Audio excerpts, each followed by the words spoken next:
कृपया वह जिंदगी YouTube चैनल को लाइक, सब्सक्राइब के साथ साथ बेल आइकॉन को जरूर दबाएं, जिससे आप इस तरह के कई प्रेरणादायक फिल्में देख सके। जैन रत्न सीजन 1 सीजन 2 की शूटिंग के लिए जैन रत्नों को शामिल करने के लिए मैं वह जिंदगी की टीम के साथ देश के कोने कोने में घूमा। इस दौरान पति पत्नी के कई जोड़े मेरे सामने में आए और इन सबको मैंने जैन रत्न के द्वारा आप सबको दिखाया। नमस्कार, जय जिनेंद्र दोस्तों, मैं ललित सरावगी जैन रत्न की सीजन 2 की कड़ी में आप सबका स्वागत करता हूं और मैं इस समय मौजूद हूं मुंबई में। और मुंबई में आज मेरे साथ पति पत्नी की एक ऐसी जोड़ी है, किशोर खाब्या जो कि चार्टर्ड अकाउंटेंट हैं और उनकी पत्नी उषा खाब्या जो डॉक्टर है। दोनों ने मिलकर स्वास्थ्य, खेल, निर्माण, सामाजिक, पर्यावरण, न जाने कितने क्षेत्रों में काम कर कर लाखों लोगों की जिंदगी को बना दी है वाह जिंदगी।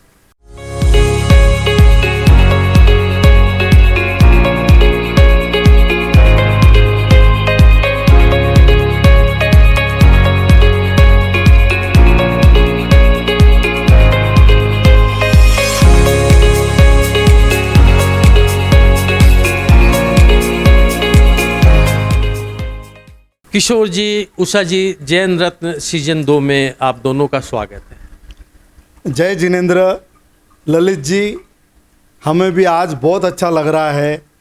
वहाँ ज़िंदगी के बारे में मैंने सुना तो था, लेकिन जब आपकी वहाँ ज़िंदगी की जर्नी देखी मैं बहुत बड़ा प्रभावित हुआ और मुझे लगा कि नहीं, हम जैन समाज में बहुत कुछ कर रहे हैं, लेकिन जैन समाज को जब हम एक करने जा रहे हैं तो एक करने की कड़ी का वह जिंदगी भी एक हिस्सा है। धन्यवाद किशोर जी, आपको वह जिंदगी का प्रयास पसंद आया। किशोर जी, आपका जन्म कब हुआ, कहाँ हुआ और बचपन आपका कैसे बीता? महाराष्ट्र में नासिक डिस्ट्रिक्ट है, वहाँ पे 40 गांव के पास में गुड़े करके छोटा सा गांव है, वहाँ पे मेरा जन्म हुआ, वहाँ पे मेरा बचपन गुजरा। आपने चार्टर्ड अकाउंटेंट आप बने, आपने चार्टर्ड अकाउंटेंसी की परीक्षा को पास की, लेकिन आप केवल प्रैक्टिस तक ही नहीं रहे। आपने सामाजिक काम, खेल, शिक्षा, पर्यावरण, अनेक क्षेत्रों में आपने काम किया। ये कैसे संभव हुआ? ललित जी, अगर आप मुझे बताएंगे कि हम जो बचपन था हमारा, बचपन एक साधारण फैमिली में गया। हम लोग पूरे परिवार में 6 भाई, पिताजी माताजी ने बहुत खूब मेहनत की, हमें अच्छे संस्कार दिए।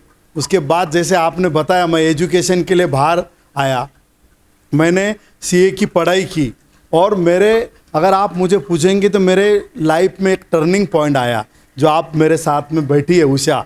उसके साथ में 1990 में जब एक समय था कि एक सीए कर रहा है जो लड़का, उसको अगर कोई लड़की देखने वाला आता था तो वो बोले कोई बीकॉम, कोई सीए लड़की है, कोई सीएस है, लेकिन मुझे डॉक्टर मिली।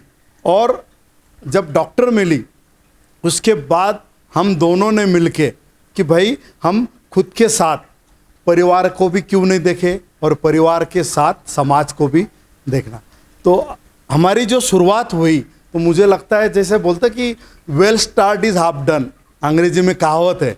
तो मैं अपने आप को वैसा ही समझता हूँ कि जब हमारी शादी हुई और हम मिले, उस समय से ही हमने परिवार के साथ समाज के साथ भी रहना चालू कर दिया था। आपके द्वारा किस तरह के व्यवसायिक और सामाजिक काम किए गए? हमने ललित जी, जैसे हमारे मैरिज के बाद हमने शुरुआत में, मैं एक सीए के नाते नरीमन पॉइंट में सर्विस करता था, लेकिन कुछ दिनों के बाद हमने दोनों ने डिस्कस करके मैंने वो सर्विस भी छोड़ दी। सर्विस छोड़ने के बाद मेरे वाइफ का एक ख्वाब था कि भाई एक पैथोलॉजिस्ट होता है, उसका सबसे बड़ा सपना होता है कि हमारी एक ब्लड बैंक क्यों नहीं हो। तो हमने शुरुआत में 90 में शादी हुई, 94 में हमने एक ब्लड बैंक चालू की। उसके बाद पैथोलॉजी के 5 से 7 सेंटर पूरे बम्बई में चालू किए। समय आया कि भाई अगर हमको पूरे परिवार को साथ में रखना है, सबको साथ में लेके चलना है, तो सब लोग बोलते कि आपको जब तक हम लोग बिल्डर या प्रॉपर्टी का बिजनेस नहीं करेंगे तब हम आगे नहीं जाएंगे। तो मेरे 2 नंबर के भाई प्रवीण भाई, नितिन, किरण, सुनील, सुधीर सबके साथ मिलके हमने कंस्ट्रक्शन का बिजनेस चालू किया। पूरे महाराष्ट्र में हमने 20,000 से ज़्यादा घर बनाए। उसके बाद हमने बम्बई के बाजू में शाहपुर करके है, वहाँ पे हमने सेकंड होम के प्रोजेक्ट, और बाद में सबसे बड़ा टर्निंग पॉइंट आया। आपको बताऊँ, मेरे पिताजी बहुत जल्दी चले गए, लेकिन मुझे भगवान ने मेरे पिताजी के रूप में मुझे दिए, जो हम ऊंचे लोग ऊंची पसंद करके पसंद है रसिक भाई धारीवाल, वो मेरे जीवन में आए। और वो जब जीवन में आए तो और एक परिवर्तन होता गया। फिर हमने जो मैन पावर एक्सपोर्ट करके है कि जो यहाँ के लोग कुछ काम करने के लिए बाहर गाँव जाते हैं, वो बिजनेस चालू किया। हमने प्रिंटिंग का बिजनेस चालू किया, हमने पैकेजिंग का बिजनेस चालू किया। हम कुछ समय में हम लोग सोलार पावर के, मतलब समय के साथ जो बिजनेस चल रहा है उसमें कोशिश की, और हर जगह हम लोग सक्सेसफुल रहे। लेकिन मेरा एक मानना है, जब आप बिजनेस में कुछ करते हो तो बिजनेस, परिवार और समाज, ये तीनों बातें साथ में चलती है। और हमने जैसे ही बिजनेस किया तो बिजनेस के साथ साथ हमने सोशल भी काम किया, क्योंकि ये जब डॉक्टर थी तो हमने शुरुआत से ही हमारे एरिया में शुरुआत में छोटे छोटे ब्लड कैंप लेने चालू किए। पूरे महाराष्ट्र में ब्लड कैंप लिए हमने, आज तक 300 से 400 ब्लड कैंप लिए। हम लोग लैंड के बिल्डर के व्यवसाय में गए, तो महाराष्ट्र में जहाँ जहाँ भी लैंड ली वहाँ पे पेड़ लगाना चालू किया। और खुशी की बात है, आज तक खाबिया ग्रुप ने कम से कम 40 से 50 हज़ार पेड़ लगाए। बाद में लगा कि यूथ से जुड़ना है। यूथ से कैसा जुड़े, तो यूथ को जुड़ने के लिए हमको मालूम है कि हमारे हिंदुस्तान के हर यूथ के ब्लड में बसा है क्रिकेट। तो हमने एक खाबिया इंडियन करके क्रिकेट एकेडमी चालू की। नासिक में हमने बहुत सारे महाराष्ट्र की सब टीमों के साथ में खेल से जुड़े। तो मुझे लगता है आप खुद, आपका बिजनेस, आपका परिवार और आपका समाज, ये तीनों चीज़ें साथ में चलती है। अगर हम जिंदगी में ये तीनों चीज़ों को साथ लेके चलेंगे तो हम खुद जीते जीते औरों का भी जीवन कैसा सफल बना पाएंगे, ये हमारे को हर बार लगता है। जैन हैं आप, जैन कुल में आपने जन्म लिया, कैसा महसूस करते हैं? बहुत सौभाग्यशाली महसूस करता हूँ, और मेरी खुशनसीबी रही है कि हमारे 14,500 साधु साध्वी है चारों संप्रदाय के, उसमें से कम 1000 साधु संतों का मुझे दर्शन का लाभ मिला, उनके आशीर्वाद मिले। और उनको मिलके कहीं ना कहीं ये रहा कि हम जो जैन समाज है हमेशा अपने लिए, पूरी दुनिया के लिए सोचता है, वो ये एक क्यों नहीं हुए।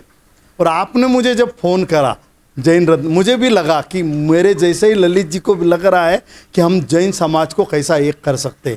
तो मुझे लगता है जीतो जैसी संस्था ले लो, आप जीतो ले लो, जैन लो, भारत जैन महामंडल लो, all India Sthanakvasi Jain conference लो, भारतीय जैन संगठन लो, बहुत सारी संस्थाएं अपने अपने ढंग से जैन एकता का काम कर रही है।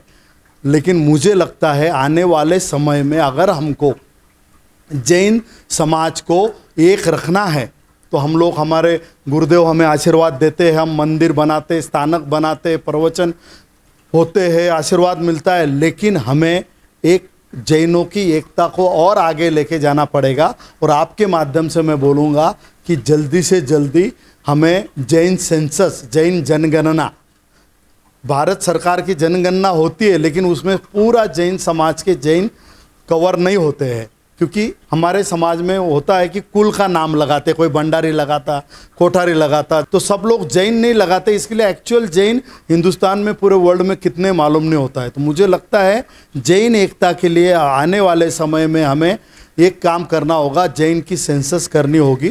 किशोर खाब्या की भविष्य की क्या योजनाएं हैं? कि मैं जो भी हूँ वो आज मेरी धर्म पत्नी का बहुत बड़ा हाथ है। जब से आई, मेरे 6 भाइयों का परिवार है, सब परिवार को संभाला और हम लोग आगे बढ़े। देखो, एक आदमी कुछ भी नहीं कर सकता है। अगर मेरे साथ मेरी वाइफ, मेरे पूरे भाई और अभी हमें हमारे आने वाली थर्ड जनरेशन, जैसे कि मेरी बिटिया है, जागृति है, दर्शन है, और हमारे फैमिली में जो 8-10 बच्चे हैं, श्वेतम है, श्रेया है, भव्य, ऐसे 10 से 12 बच्चे हैं, वो भी अभी हमारे साथ बैठने लग गए हैं। और मुझे लगता है आगे वाला भविष्य यही है कि मैं वापस मेरी ज़िंदगी में जीरो से हीरो बना, तो क्यों ना मैं इस दुनिया से जाने के पहले मेरी प्रेरणा से ज़्यादा परिवारों के मुंह पे हंसी लाऊं, और नई हंसी कि उनके जीवन में परिवर्तन लाऊं। उषा जी, किशोर जी ने 2 बार आपके बारे में कहा कि मैं आज जो भी हूँ मैं उषा के कारण हूँ। आपको क्या ऐसा लगता है? देखिए, गाड़ी के 2 पहिए होते हैं, गाड़ी एक पहिए से नहीं चलती, दोनों का बराबर उसमें साथ है। हम लोगों ने दोनों ने मिलके काफ़ी समय तक हर चीज़ में साथ रहा है, हमेशा है, रहेगा और रहता रहेगा। उसमें ऐसा रहा कि मैं भी पढ़ी लिखी थी, ये भी, मतलब मेरे जो एक माइंड लेवल चाहिए वो बराबर सेट था हम लोगों का। तो जो भी काम करते थे सोच समझ के करते थे। ऐसा कभी दोनों ने ऐसा सोचा नहीं कि मैं डॉक्टर हूँ, ये सीए है, कि कैसा हम लोगों का मेल होगा, ऐसा कुछ नहीं था। जहाँ परिवार का संबंध आया वहाँ पारिवारिक ढंग से बात करते थे, जहाँ बिजनेस का संबंध आया, चाहे डॉक्टरी हो या उनका लैंड का हो या जो भी उन्होंने बिजनेस किए। बाकी डॉक्टरी में उनको काफ़ी उन्होंने मेरी मदद भी करी, क्योंकि अकेली लेडी इतना काम नहीं कर सकती कि सब जगह हाथ पैर मार लें। उन्होंने काफ़ी साथ दिया। वजह आप बोलेंगे तो 80% उनका काम था प्रोफेशनली, 20% मेरा था, जो घर पारिवारिक और अपना डॉक्टरी करती थी, बाकी तो सब उन्हीं को देखना पड़ता था। और उन्होंने समाज में भी काफ़ी जगह, जैसे टाइम नहीं भी मिलता था मेरे को, तो भी बोले नहीं चलो, अगर आप समाज में रहोगे तो आप समाज से छूट जाओगे। और मेरे को शौक भी था, जाती भी थी मैं सब जगह, पारिवारिक जो भी उत्सव होते थे, शादी ब्याह, सब जगह सब काम छोड़ के 2 मिनट के लिए तो भी अटेंड करने जाती थी उनके साथ में। इसलिए हमारी जोड़ी भी वैसी भी फेमस है कि आएंगे तो दोनों साथ में आएंगे। दूसरा, उन्होंने हमेशा हर चीज़ में, पढ़ाई में भी हर चीज़ में मेरे को साथ ही दिया। कभी ऐसा ये नहीं सोचा कि मैं लड़की हूँ। और परिवार, इनके परिवार ने भी काफ़ी प्रोत्साहन दिया मेरे को। स्पेशली इनके पिताजी के बारे में बोलूँगी, वो उस ज़माने के मॉडर्न थे। जब तो सब साड़ियाँ पहनती थी लड़कियाँ, मेरे को पकड़ के उन्होंने नहीं बोला आप ड्रेस पहनोगे, और कुर्सी पर बिठाया, क्योंकि मेरे पीछे 5 युवरानी आने वाली थी। तो बोले उनका, मैंने पूछा उनका क्या होगा, क्योंकि समाज उस टाइम में इतना एडवांस नहीं होता जो अभी है लड़कियां। तो बोले नहीं, मैं उनको देख लूँगा जब क्या करना है। और by the grace of God मेरी दीवरानियाँ भी सब अच्छी, कोई भी ऐसा जैसे सब घरों में होता जेलस नेचर या कुछ भी है, 1 सेकंड भी किसी में आपस में ऐसा कोई मतभेद नहीं है।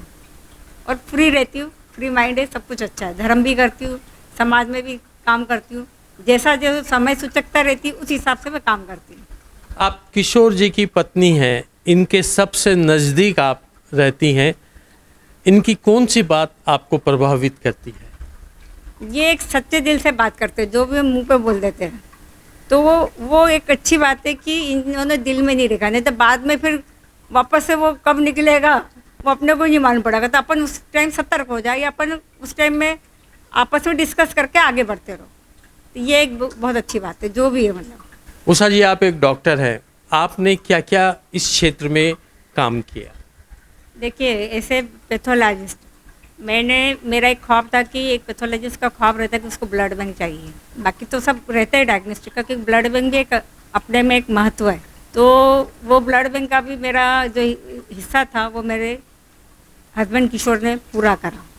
कि कुछ बातें ऐसी रहती कि जैसे गवर्नमेंट का रहता है तो वो लोग वो ही कर पाते कि कैसे एप्लीकेशन करना, कैसा अप्रोच करना, और बाद में हम लोग साथ में करते रहे काम। फिर उसके बाद में मैंने 5-6 डायग्नोस्टिक सेंटर भी डाले, और ब्लड बैंक के साथ में मेरे को जीसीसी का लाइसेंस भी मिला, जो बाहर गांव लेबर वर्क जाते हैं उसमें गल्फ कॉन्सुलेट कंट्री का वो लाइसेंस भी मिला, उसमें भी अच्छे से काम किया मैंने। अभी मैं काफ़ी हद तक एजुकेशन में भी सब, जैसे शिपिंग में है, पायलट में है, अपना लेबर वर्क में है, सब में ऐसा ऑथोराइज यानी स्टडी करके उनके डॉक्टर बनी हुई हूँ और उनका काम भी करती हूँ।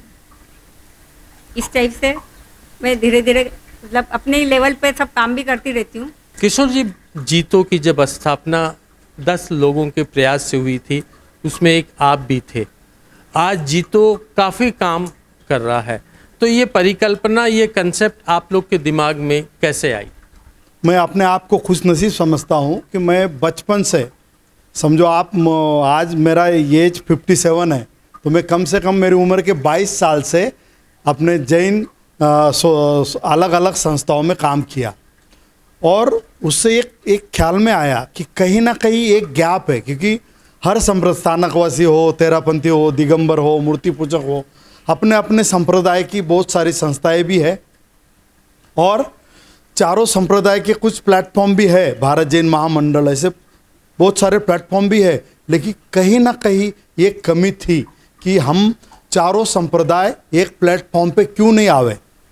और उस थॉट को लेके जितने भी हमारे जैन पॉलिटिशियन हैं, जैन बिजनेसमैन हैं, जैन जजेस है, जैन डॉक्टर्स है, जैन चार्टर्ड अकाउंटेंट है, सब मिलके एक प्लेटफॉर्म। और आपको बड़ी खुशी होगी ललित जी कि 2006 से आज 2021 का समय है। 15 साल में जीतो ने जो सोचा था वो धरातल पे दिख रहा है। आपको बोलता हूँ, हमारी JATF नाम की एक संस्था है, जीतो ट्रेनिंग एडमिनिस्ट्रेटिव ट्रेनिंग फाउंडेशन, जिसमें IAS, IPS, IRS बच्चों को पढ़ाया जाता है। वो संस्था में 2006 से आज 2021 तक आपको ताजुब होगा कि 180 बच्चे IAS, IPS, IRS बन चुके हैं। 400 से ज़्यादा बच्चे आपके जो स्टेट लेवल के एग्ज़ाम में बन चुके हैं और हमारे 600 बच्चे कश्मीर से कन्याकुमारी और कच्छ से गुवाहाटी तक अभी काम कर रहे हैं। तो मुझे लगता है जीतो संस्था एक दिन, क्योंकि पूरे दुनिया में देख लो, जो भी समाज इकट्ठा है वही समाज आगे बढ़ता है। तो हमारे जैनों के सामने एक बड़ा चैनल था कि हम एक नहीं थे। तो लेकिन जीतो जैसी संस्था जब निर्माण हुई, ये कहीं ना कहीं एक अंधेरे में एक उजाले की किरण नज़र आ रही है कि हम जल्दी से एक हो जाएंगे। और जीतो का सपना है कि सोते वक्त हमारा जैन समाज का एक भी बच्चा भूखा नहीं सोना चाहिए और एक भी बच्चा एजुकेशन बिना नहीं रहना चाहिए। आज जैन रत्न के माध्यम से लाखों लोग आपको देख रहे हैं, सुन रहे हैं, आप उन्हें क्या संदेश देंगे? क्या उनको प्रेरणा मिले आपके द्वारा कि उनकी ज़िंदगी भी बन जाए वाह जिंदगी? मुझे सबसे कहना है कि हम जो चीज़ अपने लिए सोचते हैं वही चीज़ हम दूसरों के लिए क्यों नहीं सोचें। और ज़िंदगी बहुत आसान हो जाएगी अगर हम साथ में स्वस्थ रहे, मस्त भी रहे और व्यस्त भी रहे। मैं सबको यही संदेश देना चाहूँगा, अपने आप पे विश्वास रखो, खूब मेहनत करो। हर आदमी बोलता है मेहनत करो, लेकिन मैं 21वीं सदी में और एक वर्ड जुड़ना चाहता हूँ, आप मेहनत करो, हार्ड वर्क करो, लेकिन स्मार्ट वर्क के साथ में। अपने आप पे विश्वास रखो, परिवार के साथ रहो, तो हमें सक्सेस मिलना ही है। किशोर जी और उषा जी, आप दोनों जैन रत्न का हिस्सा बने, आप दोनों को बहुत बहुत धन्यवाद, बहुत बहुत शुभकामनाएं। जय जिनेंद्र। जय जिनेंद्र साहब। कृपया वह जिंदगी YouTube चैनल को लाइक, सब्सक्राइब के साथ साथ बेल आइकॉन को जरूर दबाएं, जिससे आप इस तरह के कई प्रेरणादायक फिल्में देख सके।